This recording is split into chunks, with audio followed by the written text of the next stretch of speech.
Welcome to the BFME2, the Rise of the Witch King on the patch 2.02 for a replay commentary of an epic matchup between Isengard and Men of the West. Just like in the films, we will see Theoden versus Saruman. We shall make peace, you and I. Okay, two farms opening for the Men of the West faction player and the Isengard player opening with two furnaces into the building Uruk pit. This is no rebel of mindless orcs. My little dwarven friend. These are Uruks. I mean, we know the map is full, we have seen this plenty of times, but we have not seen this match yet, and hopefully it's gonna be fun, entertaining, and also amazing with epic fights. But I think we will see an economical opening for the Man faction player. So it's gonna be greedy move, but he will just build up the stables, so that's gonna be a good counter to the Uruk start. But I do believe that the Uruks will arrive there way too quickly and the Knights of Gondor won't be on the field in time. So they might be able to protect the second farm, but I'm assuming the first farm can't be protected because this build order is gonna be a little bit delayed. Uruks and pikemen opening, so that's pretty good for the Isengard faction player, for the Man faction player, because I assume that he is not intending to go for the push. He's actually willing to creep with this amazing looking pikeman. March to Helm's Deep. So they are marching not to Helm's Deep, they are marching to the Walk layer at the bottom side. So that's gonna be easy creeping. The pikeman can creep literally everything, but maybe not the white layer. But trolls, goblins, and also wargs are no problem. They will also get level 2, but that's going to be great. Unintentionally, he's doing his opponent a favor. And he's gonna be just in time ready with the barracks too. Because you can't win only with pikemen, that's not possible. They are hardly countered by the pikemen. And not in a million years, they will be able to fight against them in a one-on-one. But the Uruk's crossbowmen, that's gonna be a different situation. So the knights are smelling Uruk flesh. What about their legs? We don't need them. So now he needs to get another pikeman. That's gonna be good for men. Now you might be asking, but why is this good for men? Because pikes are only good for that purpose. They are not great against anything else but horses. So Man faction can easily counter them by making more and more soldiers of Gondor. They are super cheap and affordable. They cost only 250 resources, while the pikemen of Isengard will cost 350. So you need to always compare the economical investment for the units in the early game. And remember, the cavalry are not made for fighting purposes in those situations, but you have the mobility advantage in your side, so you can hit and run, kite, pressure, and harass, go for the harassment, and kind of drive your opponent crazy. Look how many units he needs to use to just defend against this one Knight of Gondor. And we will see more soldiers coming. The archer range is going to be the production building number 3 for the Man faction player. Keep going. But he's doing good defending himself. That's pretty good. PowerPoint wise, we have War Chant available and Rallying Call, which was used previously. So he's preparing a good defense here in the front. So right behind the farm. Because he's kind of coming, seeing it coming that Isengard will go for a counter push. The goal here is to delay the counter push as long as you humanly can. The reason being for this is that your buff is on cooldown, so you want to delay the push, and this is achievable through the non-stop pressure. And this way, by the time he's finally coming to your side, he's finally willing to commit an attack, your buff is going to be available for the defense. Buffs early game are super important, giving you lots of quality of life boost, making your army more durable and also dealing more damage. The Warg Riders will be the production building number 2. So that means now also the Man faction player needs to find the transition into the pikemen. You can do this with the weak Rohan Spearman, but also later on you must invest 300 resources to start recruiting the Tower Guards. In my book, the coolest looking pikeman in the entire game trilogy. I mean, he's chasing way too much. He's too scared. I mean, it's always good to respect the opponent units, but I think he's giving too much meaning to one single Knight of Gondor. In the meantime, the creeping action around this location.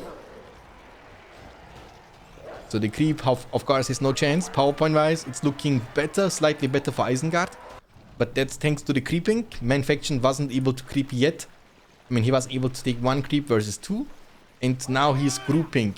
And this army has really a lot of diversity.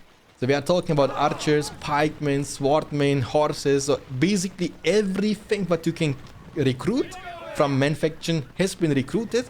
Only their tier is still very low.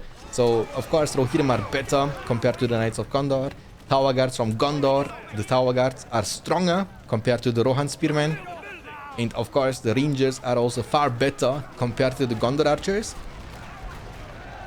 But I'm assuming this quality change will be done very soon. The question is, which of these three buildings is going to be upgraded first? Micro is super important in those skirmishes. Beautiful trample into the enemy backline. But crossbowmen, now the horses are completely dead. And the wargs are approaching, so are the Knights of Gondor. Heal is going to be used. The debuff was available, so basically turning the fight in your favor. And allowing the Isengard player to win this battle. I mean, the battle has been won, but the war is not over. He was creeping at the same time at the top left side. So now he has the chance to capture this inn. And that will allow him to recruit the Black Orcs from Mordor. I mean, more squads are coming. Both players have decent economy, allowing them to easily replace the units they lost. What Man faction could do is to go for a hero like Boromir, Faramir, also potentially Theoden. Theoden is an exception hero because he will give you leadership right off the bat from the moment you recruit him. But Boromir is going to be having more influence, you know, in those big battles thanks to the Horn of Gondor debuff.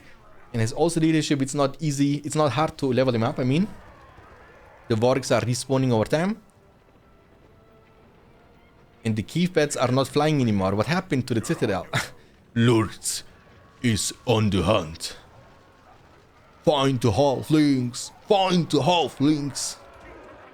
And also Lurtz is of course adding lots of value to your army. It's also similar situation to Faramir, super easy to be leveled up with Lurtz. So you will see in one single battle, depends on the situation and on the positioning of your Lurtz. But it's not like a... it wouldn't surprise me if he would get level 5 in like a minute, which would allow him to unlock the leadership and also cripple. So you can basically keep this Eomer always be scared of your Lurtz. The second you cripple him, you will kill him in 10 out of 10 times. Even if you have no army to protect your Lurtz, he can do this by himself. That's going to be the creep for the Man faction player, I think.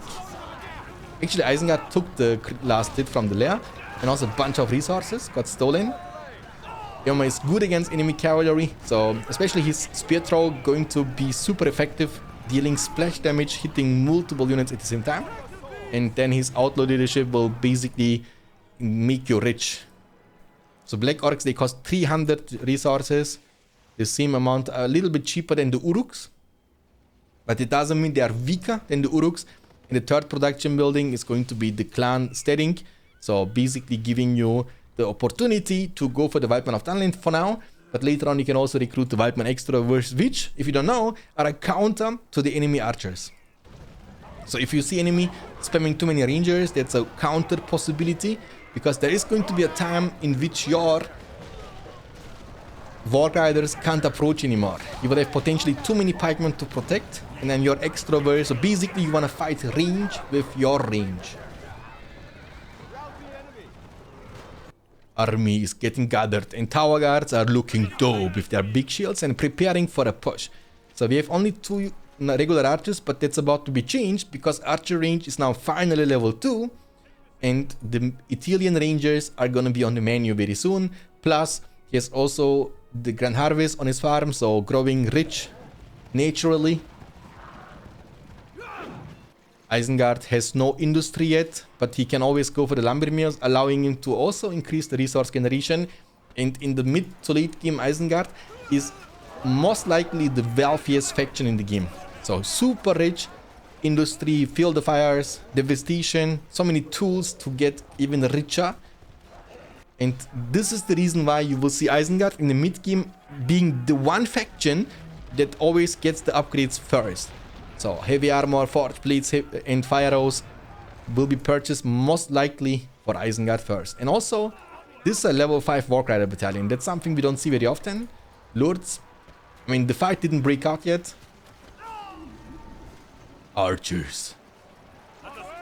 Are they gonna commit to this battle? I think main faction shouldn't. He's using some of the pikemen / swordmen to go for a push. So they will get the chance to commit on this lumber mill over here. Might be able to take it down. The fight is breaking out. Power points are going up to the sky. 10 power points for main faction. He might go for a lone tower special summon. But let's see if he's gonna do this. But now the crossbowmen have no defense in the cavalry, just like in the films. Ilma and his Knights of Gondor. In the films, they were the Rohirrim. But we are in a global world. And so much power points gained, bro. He had like just 10 power points a second ago. He's now up to 15 and has also 3.2 thousand resources in the bank. Lords, the one-man army. Can it be enough? He got level 3. He's trying to run for his life. He needs to get some help. He needs to get some reinforcements. They let Lords die. He's pressing S move, S move, S move, but it won't matter because Ilma is able to finish him off. The Giga Chat on his horse. Level 5 unlocked. It means he will have also now a money-making ability.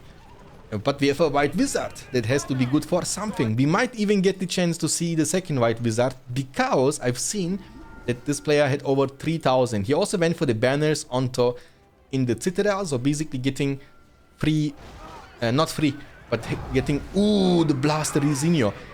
He's getting basically hero bonus, getting cheaper heroes. That's what I was trying to say. 19 power points collected. Rangers are coming.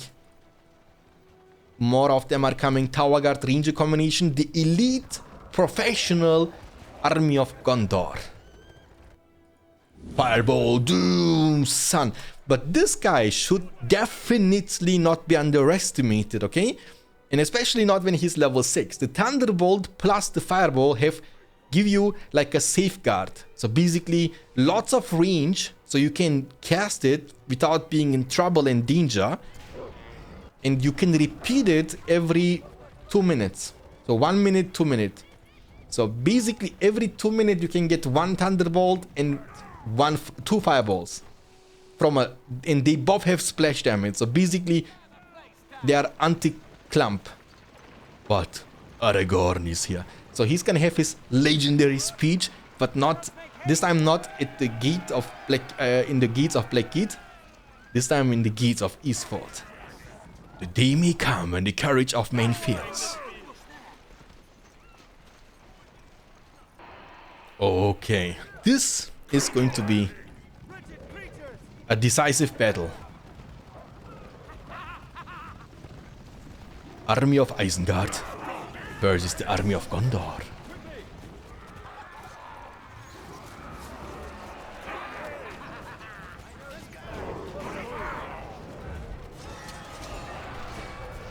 Blast! Boom! Level 5. Okay, now you want to use it here in the back. Oh, that's gonna come hurt. Boom! Level 6, I'm telling you! Now!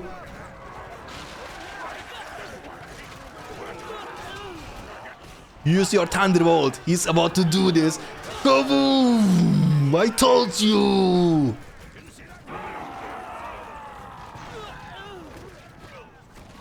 I mean, Theoden must ride all along. What can men do against such reckless heat?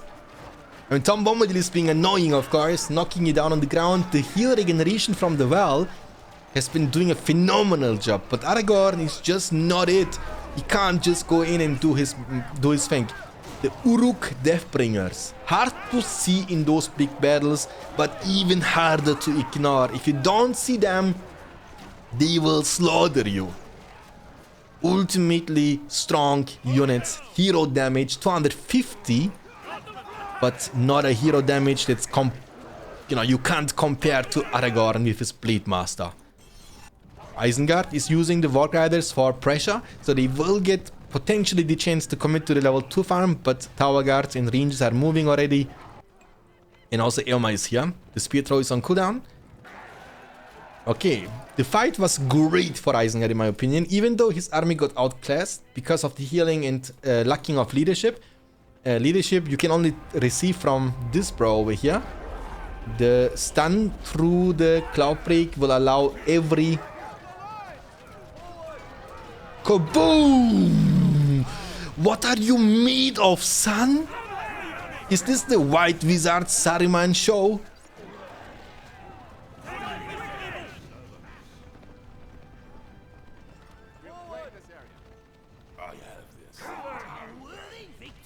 But you don't want to be melee fighting this, bro. I mean, Lords, you are strong, but not strong enough to fight in the 1v1. The Watcher in the water. Fireball is available. Just use it on the... Oh, they got even heavy armor, bro. That's gonna change everything. I mean, just like in the films, Aragorn is trying to take on the Watcher.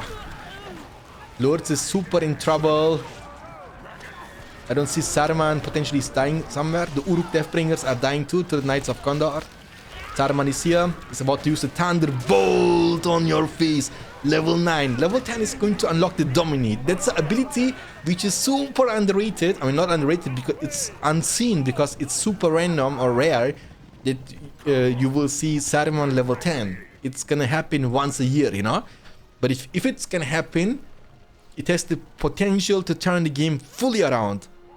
And in my book, it's even more powerful compared to the Word of Power from Gandalf, because unlike in Battle for Middle-earth 1, here you can control the enemy units you targeted through the Dominate ability forever. They're gonna be just your army.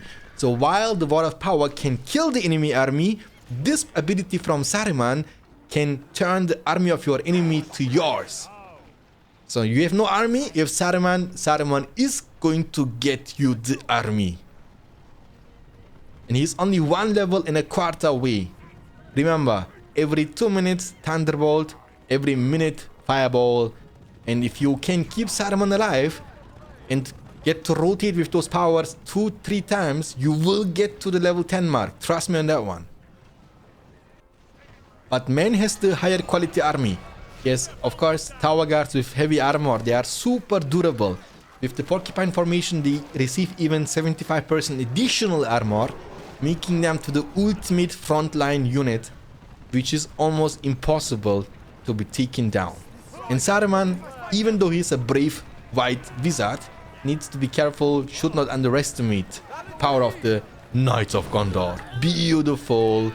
But they don't die anymore, that's the problematic part. Level 9 unlocked. Each level means stronger powers, more health. He needs to wait for the cooldown of the Thunderbolt.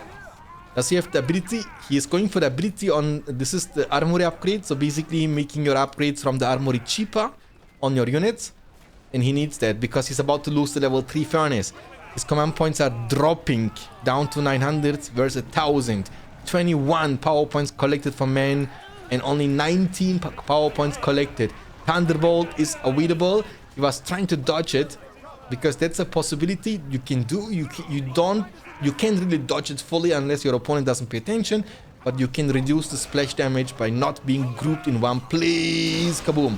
Okay, this is not the greatest one, but still. And Rangers can't be upgraded with the heavy armor, so basically they are going to be always one-shotted through both Fireball and also Thunderbolt.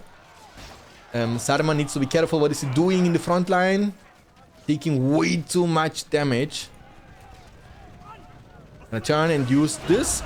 And this is the ability coming now from the Fortress. So basically called the Wizard Tower Lightning Strike. And the game is not over yet. But 25 power points collected from men. So he might go for the... Like, one way to kill Saruman is going to be through the Army of the Dead. But I think against this layout, the best call would be definitely the Earthquake.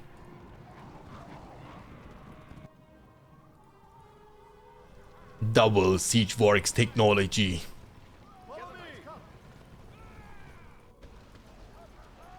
And also he's going for the Siege Works level 2. So that's gonna give him the chance to go for the... say it, for the Ballista.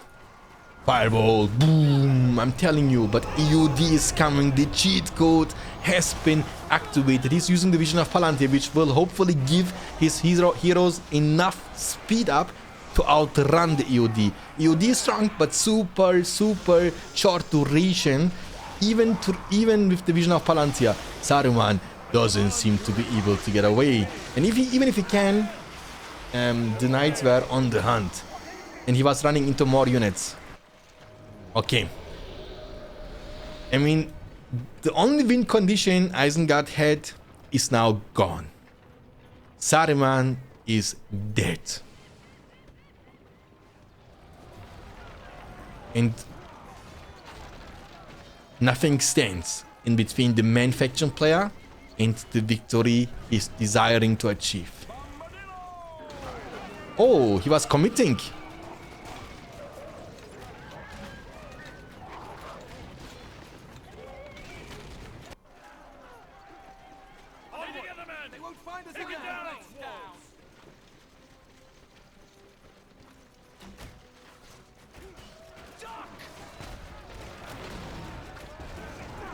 Can he get the 25 power point he wants though? Like only just to show us what the 25 ability from, I mean, against like Loki, the EOD summon from the main faction has to be the best 25th ability to kill armies, right? So there is nothing better than that, because you can chase, you don't just kill stuff in the area you want to use the power. So Balrog is also pretty good because you can summon him underneath the enemy army, but then you can't really chase heroes. It's hard because on foot he's super slow. Flood, also the same situation, can deal a crazy amount of damage to the units which are caught through the flood, but then you can't catch. So lots of be careful there. Grima Wormtongue. Aragorn. What bothers me the most about Aragorn is this lack of movement speed. He's super slow. Like, you can't catch anybody, and your strength doesn't mean anything if you can't catch them. Because it's not like you can force them to fight against you. He's gonna go for the Dragon Strike. Will he use it against the army though? Normally we see it being used against buildings. But against buildings, in this game, in this situation, it's kind of meaningless because you can't follow up, you can't get the job done. Where is gonna be the dragon? Dragon is coming to breathe fire. But I told you, now he sees him coming and he's gonna just miss everything. Nothing is gonna be hit. And the dragon is a noob. Let's follow him out. He's flying fast, he's coming slow in, but fast out. And disappearing too. He's a magician dragon. He's waiting for the lightning strike. The siege continues. The Firestone upgraded trebuchet, attacking from 3 different sides. Hammering, shattering. Saruman. I didn't even see him. He's level 10. He's almost level 10. Almost level 10. Can he get it though? Like, he needs to kill 1 laborer. He just needs to kill 1 laborer. Can he do this? Oh my god, he's attacking like in slow motion. He's gonna get it. He got it. Level 10 unlocked. Dominate is available. Fight for me and I will reward you. Everything turns now. And they will just kill Aragorn. Bro, I told you, I'm happy that we get to see this. The White Wizard Saruman show. But he knows, even with Saruman level 10, he can't turn this game around anymore. GG well played. Phenomenal game. If you want to see more in the near future, subscribe to the channel, leave a like to this video. I will see you in the next video. Until then, take care of yourself, keep hitting like a truck, and as always, stay beyond standards. Peace out, boys.